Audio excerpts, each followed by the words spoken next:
শুভশ্রী গঙ্গোপাধ্যায়ের জীবনে উৎসব মানে পারিবারিক উচ্ছ্বাসের এক অন্য নাম। পুজো হোক বা ক্রিসমাস, রাজ, ইউভান আর ইয়ালিনীকে নিয়েই তার আনন্দ সম্পূর্ণ হয়। তবে এবছর দীপাবলিতে শুভশ্রী কাজে ব্যস্ত থাকায় এবার প্রদীপ ধরানোর দায়িত্বে নিজের কাঁধে তুলে নিয়েছেন ছোট্ট ইয়ালিনী। টলিউডের এই তারকা পরিবারের ক্ষুদে সদস্যই যেন আলোয় ভরিয়ে দিয়েছে গোটা ঘর।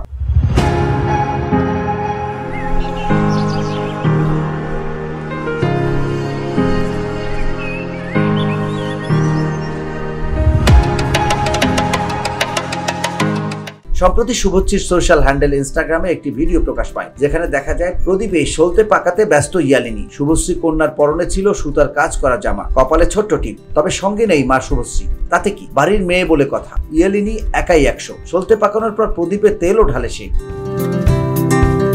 আরো দেখা যায় প্রদীপ ধারানোর দায়িত্বে ইয়ালিনী নিলেও তাকে বলে বলে দিচ্ছেন তার পিস্তুত বোন সৃষ্টি পান্ডে। বোনের নির্দেশ মতোই ইয়ালিনী অত্যন্ত দক্ষতার সঙ্গে সব কাজ করে ফেলে। আর সে সময় ভিডিওর এক পর্যায়ে ইরফানকেও দেখা যায়। VOD Bangla news desk.